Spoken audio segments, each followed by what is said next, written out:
জিনুমণি বৰুৱা এগৰাকী সমাজকৰ্মী তথা লেখিকা।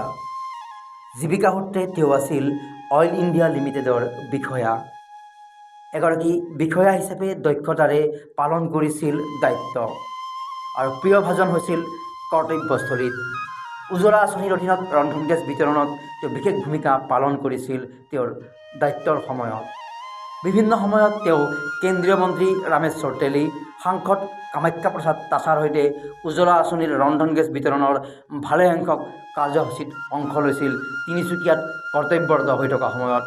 আনহাতে বিভিন্ন সময়ত ভালেসংখ্যক অসহায় লোকক বিপদত সহায় কৰি বিশেষ মানৱীয় গুণৰ পৰিচয় দি আহিছে লেখিকা, সমাজকৰ্মী, মানৱদৰদী জিনুমণি বৰুৱাই। ভালেসংখ্যক সামাজিক অনুষ্ঠানৰ লগতো তেওঁ জড়িত হৈ আহিছে। বিভিন্ন সময়ত তেওঁ সম্বৰ্ধিত হৈছে বিভিন্ন অনুষ্ঠানৰ দ্বাৰা। মৰমলেণ্ড পাব্লিকেশ্যনে প্ৰকাশ কৰা জিনুমণি বৰুৱাৰ প্ৰথমখন গ্ৰন্থ ঠুনুক ঠানাক ভাষাৰে 10 মাৰ্চ দেওবাৰে উন্মোচন হ'ব মহানগৰীৰ মঠঘৰীয়াত থকা শংকৰদেৱ সংস্কৃতি কলাকেন্দ্ৰৰ প্ৰেক্ষাগৃহত। উন্মোচন কৰিব সংগীত নাটক অকাডেমী বঁটা বিজয়ী পদ্মশ্ৰী যতীন গোস্বামীয়ে। অনুষ্ঠানত লেখক সমাজকৰ্মী হীৰেন চহৰীয়া, পদ্মশ্ৰী ডাক্তৰ ৰোমান শৰ্মা, প্ৰকাশক মৰম কুমাৰকে ধৰি ভালেসংখ্যক লোক উপস্থিত থাকিব।